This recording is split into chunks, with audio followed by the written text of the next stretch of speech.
SpongeBob in Tehran, a series of movies that nobody really needed in their life. But just like cheeseburger Oreos, here they are, causing more harm than good.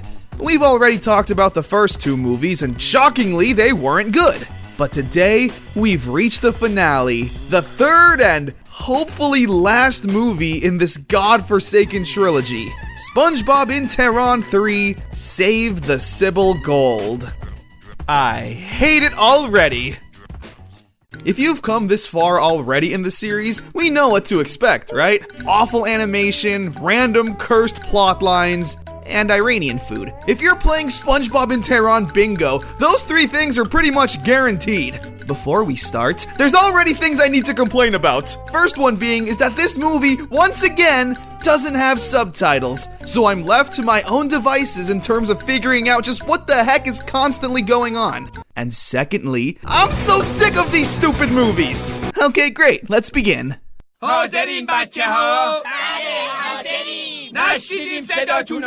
Alright, cool new record. Literally 1 second into this movie, and we've already seen some cursed content. So the movie starts off with SpongeBob and Patrick.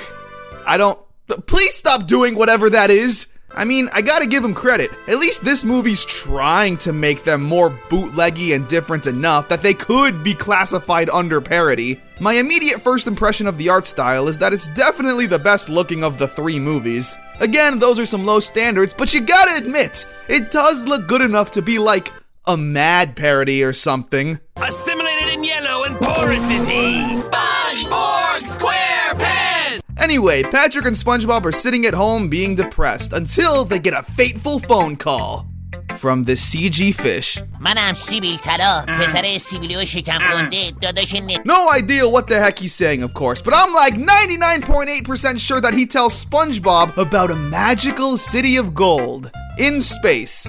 Or Iran, why not? You have the wrong number! Why? Who is this? I don't know, and I stopped caring years ago. Yo, hold on a second, did you see that? SpongeBob's house? Who lives in an orange under the sea? Bobby Spongy does. So, oh boy, Bobby and Patrick are so excited to find this hidden city of gold that was conveniently brought to their attention. But how are they gonna get there without a vehicle? Well, duh, you big dummy. They're just gonna head to the spacecraft store. You know, the spacecraft store. In there, there's all kinds of spaceships, but Bobby, Sponge, and Patrick don't care because they're too busy making fun of this guy for being short. Then they get kicked out. Jesus, how far are we into this movie? God dang it, they go to a dump. Coincidentally, this is where these movies came from. They run into the chocolate guy who doesn't even yell chocolate, which kinda upsets me. Anyway, they get a broken down ship and fix it up.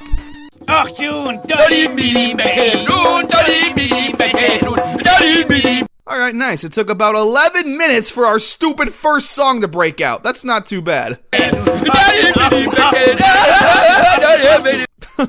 Did they even try? While we're on the topic of SpongeBob in Tehran tropes, I gotta say, I'm pretty impressed. Seriously, I mean, we've made it this far without any scenes involving Iranian food. Wow. Why? Why do I talk? Bad things happen when I open my mouth, and oh boy, yeah! That JPEG looks very delicious. I gotta be honest with you all. This movie is so boring!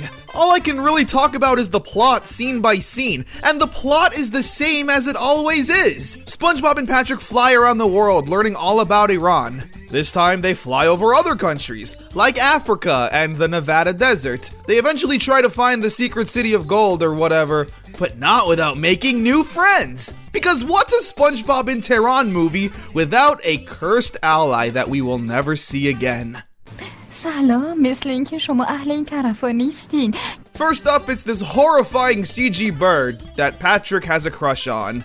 He even does the face.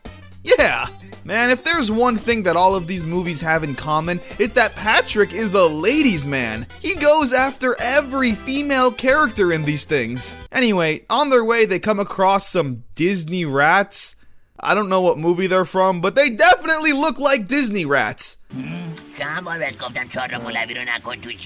It's so strange. They're animated really fluidly and have a ton of eccentricities in their facial and body reactions. Did the entire budget go to these Disney rats? All $15 of it? So, we're about halfway through the movie and it's heavily relying on dialogue at this point. So much so, it's kinda getting impossible to figure out what's happening simply through the characters' actions. But that won't stop me. That hot bird leads Bobby, Sponge, and Patrick to a pet shop, where that fish who called them earlier is being held hostage at. Although not really, I mean, it's just a pet store, and he is a fish, so there's nothing really wrong here. This movie is so inconsistent with its quality, because sometimes, yes, this looks like a cursed bootleg SpongeBob movie, but other times, like at this store, the animation style is just so interesting. Like, is it bad? Is it good? I honestly can't put my finger on how I feel about it. So they save the fish, get captured by this. Yeah, good old that. I've watched hours of these movies. It's gonna take a bit more to freak me out. They let him go. They end up in a desert. Talk to a scorpion. Scorpion does a fatality or something, I don't know. That's the problem with all of these movies. The plot exists for maybe 10 minutes until it goes away, and Bobby Spongy decides to do something else. So, whatever. They find the City of Gold out of nowhere. Save it from being torn down for construction, I guess. Was that the plot this whole time? I don't know. And all's well that ends well. We cut back to Bobby Spongy's house with the gang. Bobby, Cheeky, Octo, Gene, and Amoeba. My favorite. Alright, roll credits. And that was SpongeBob in Tehran 3, Save the Sybil Gold. It's about what I expected. The first time you watch a SpongeBob in Tehran movie, you'll definitely have that shocked reaction. You're confused, in awe, and maybe even scared for what's happening. No matter which movie you watch first, that will be your reaction. But watching it again, and then again, its cursed charm definitely wears itself thin.